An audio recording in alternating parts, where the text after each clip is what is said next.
سلام، امیدوارم که حالتون خوب باشه.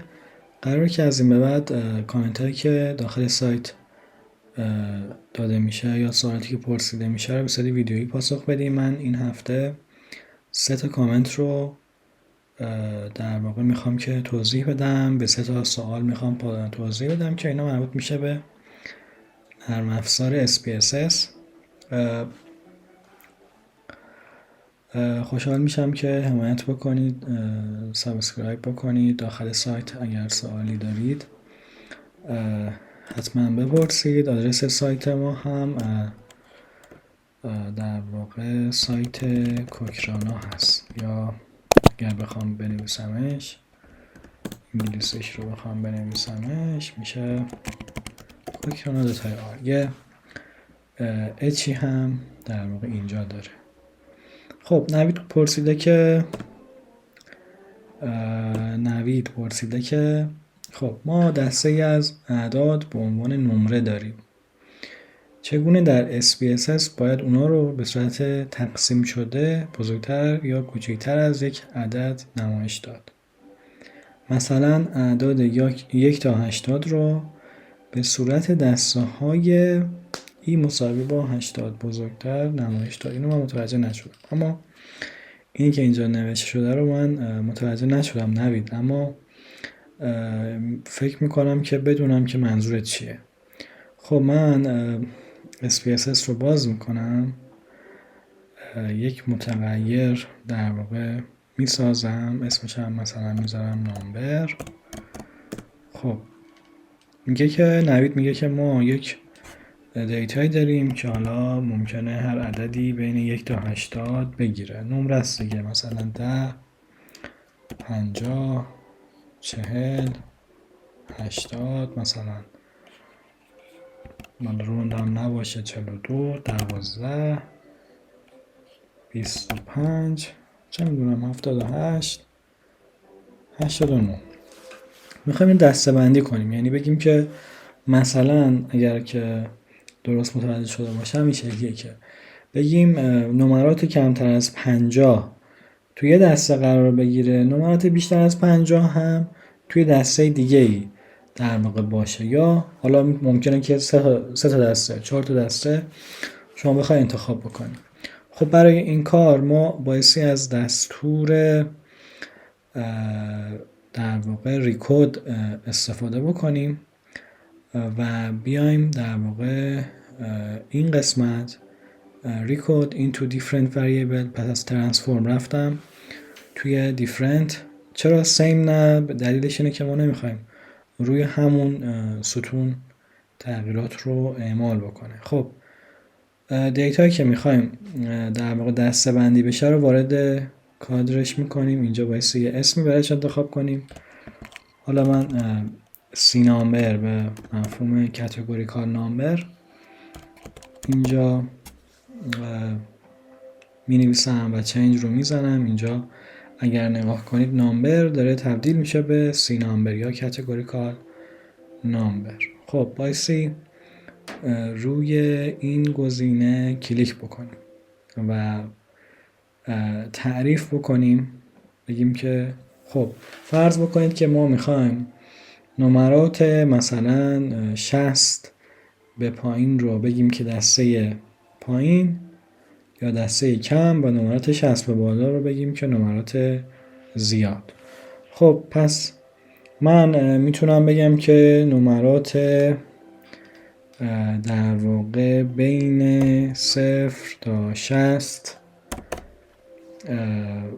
در واقع کد 1 ما رو تشکیل بدن، یا دسته اول ما رو تشکیل بدن. یعنی 0 تا در واقع 60 بشه کد 1 و بازه 60 تا مثلا 100 هم، ما که بیشتر از 100 خب نداریم، این بشه 2.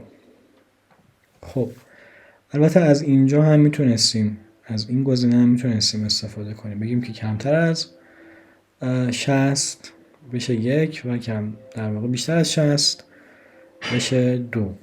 ولی خب ما اینجا دسته‌بندی رو میدونیم دیگه، دیتا رو میشناسیم و میدونیم که بین 0 تا 60 در واقع میتونه دسته پایین باشه و کمتر از 0 ما نداریم. خب اگر من کانتینیو بزنم و اوکی رو بزنم بایستی یک سطر دیگه اینجا درست شده باشه که همونطوری که مشاهده میکنید اونجاهایی که نامبر ما کمتر از 60 سی نامبر ما یکه و اونجایی که بیشتر از 60 سی نامبر ما 2 هست که در واقع اینجا 78 شده 2 89 شده 2 همینطور الاخر. شما میتونستید 10 تا دسته‌بندی ایجاد بکنید. حالا میتونیم بریم تو قسمت ولیو و اینجا براش تعریف بکنیم که یک یعنی پایین مثلا و 2 یعنی های. و وقتی که در واقع دیتا ها رو میبینیم دیگه به صورت در واقع به این شکل باشه. حالا ما با این گزینه میتونیم در واقع برچسباش رو هم ببینیم. خب این از سوال 1. سوال 2 محسن گفته که ممنون بابت توضیحاتتون. من 3 تا گروه دارم، 2 گروه آزمایش، 1 گروه کنترل و هر گروه 3 زیرگروه داره. خب بذاریم ببینیم که سوال ممرزا چیه. اول این چون فرق میکنه یه مقداری بیشتر در خصوص نحوه وارد کردن دیتا هاست. ممرزا گفته که با سلام، پرسشنامه‌ای با طیف لیکرت 1 تا 3 0 تا 3 داشتم که من به اشتباه 1 تا 4 در نظر گرفتم. خب این اشتباهی که ما هم خیلی از مواقع انجام میدیم و تمام داده ها رو طبق 1 تا 4 وارد کردم. آیا راهی هست که بشه این مورد رو اصلاح کرد؟ بله حتما. و طبق بازه 0 تا 3 قرار داد؟ بله میتونیم. یا اینکه باید به صورت دستی نه اصلا نیاز به اینکه بخواید دستی وارد بکنید نیست. خب بریم ما یک متغیری درست بکنیم مثلا تحت عنوان Q2 یعنی Q1 Q2 Q3 و فکر کنید که ما پرسشنامه 3 تا سوال داره و اینا رو در واقع 1 تا 4 وارد بکنیم. اشتباه که نمیگم، محمد رضا به اشتباه 1 تا 4 در نظر گرفته بود. ما هم میخوایم همین کار رو بکنیم. 1 میذارم همینطوری 4 و 3. اینجا هم به همین ترتیب 1 1 1 3 1 1 4 4 3 2 1 و دوباره 1. اینجا هم به همین ترتیب. فکر کنید که پاسخ دهنده به این شکل به سوالات پاسخ داده. مثلا مهم نیست الان اینجا که پاسخ ها چجوری باشه. خب ما به وسیله در واقع همون دستور ریکورد دیگه میدونیم که وقتی که یک دستور رو اجرا میکنیم دیگه میانبرش اینجا میاد. خب من یه بار ریست میکنم. اون 3 تا سوالم رو شما ممکن اصلا 100 تا سوال داشته باشی، اصلا برامون در واقع اهمیتی نداره. من اسمشو NQ1 میذارم، اینو NQ2 میذارم و N مخفف توی ذهن من مخفف جدید هست، نیو هست. خب پس Q1 تبدیل میشه به NQ1، Q2 تبدیل میشه به NQ2 و Q3 هم به NQ3 تبدیل میشه. و خب اگر ما old and new رو بزنیم اینجا میتونیم در واقع تعریف بکنیم. خب محمد رضا به اشتباه 1 تا 4 وارد کرده و بایستی 0 تا 3 بشه. خب یعنی به جای اینکه 0 وارد کنه 1 رو وارد کرده. پس ما هرچی 1 داریم رو تبدیل به 0 میکنیم، هرچی 2 داریم رو تبدیل به 1 میکنیم، هرچی 3 داریم رو تبدیل به 2 میکنیم و هرچی که 4 داریم تبدیل به 3 میکنیم بچه ها. خب این چیه که اومده؟ اینو ببندیم، اصلا با این کار نداریم. خب 1 تا 4 تبدیل میشه به 0 تا 3. پس بریم کانتینیو رو بزنیم و ببینیم که نتیجهش به چه صورتی هست. خب حالا من این رقم اشاره رو هم بردارم، ببینم میتونم اینو کپی کنم بیارم این پایین. خیلی خوب. خب اشاره هم برداشته شده. Q1 1 شده 0، 2 شده 1، همینطوری الی آخر. پس ما تونستیم که به وسیله یک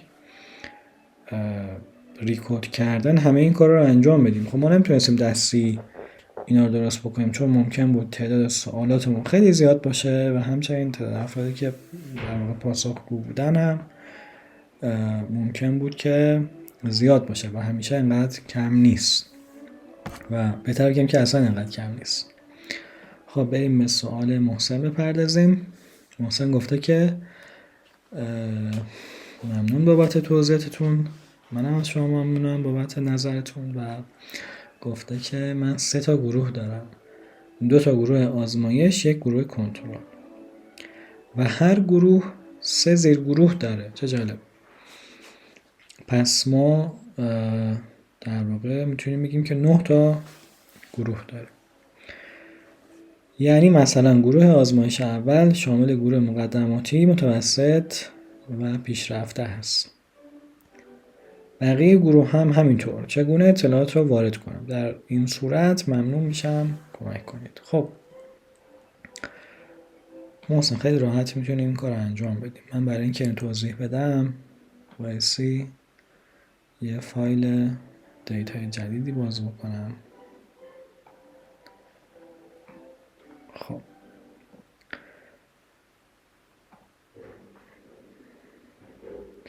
یه متغیری میسازیم، اسمش رو میذاریم گروپ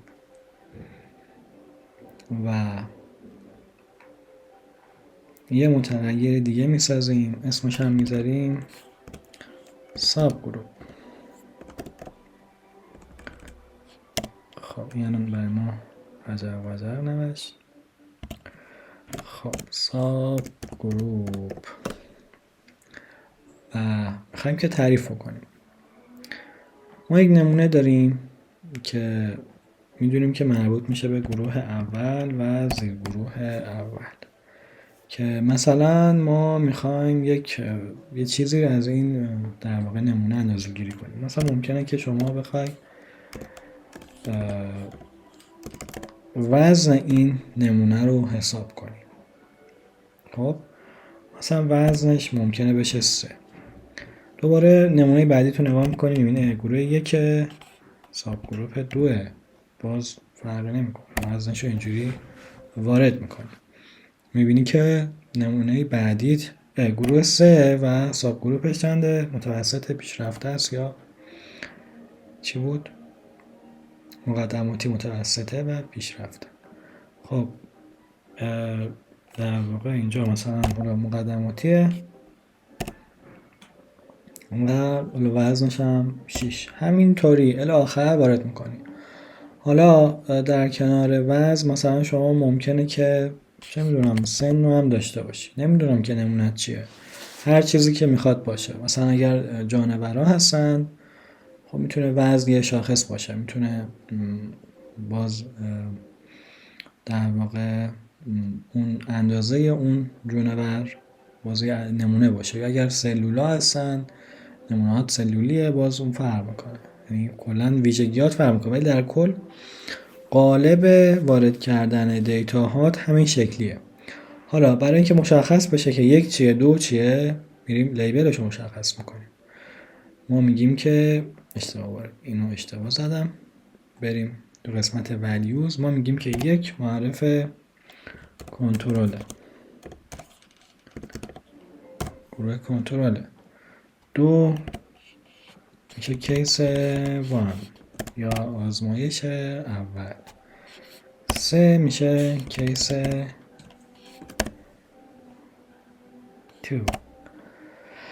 و این برای متغیر گروپ. برای متغیر ساب گروپ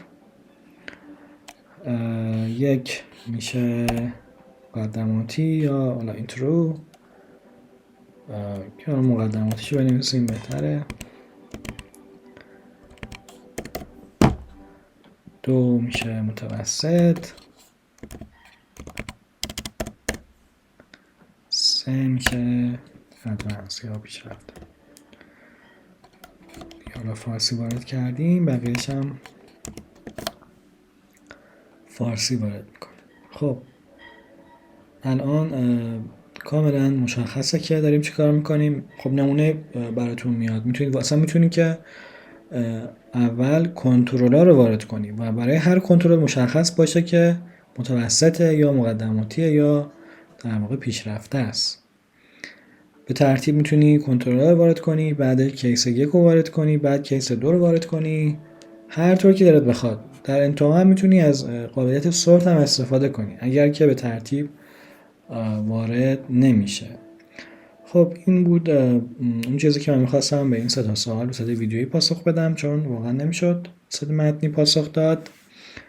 امیدوارم که براتون مفید بوده باشه و اگرم که در واقع سوالی داشتید حتما از طریق کامنتی که برام داخل سایت مؤسسمون، سایت مؤسسه پژوهشی کوکران میذارید بپرسید، حتما پاسخگو هستیم و اگرم که خواستید در واقع پروژه‌ای رو انجام بدیم خدمتتون، بازم در خدمتتون هستیم.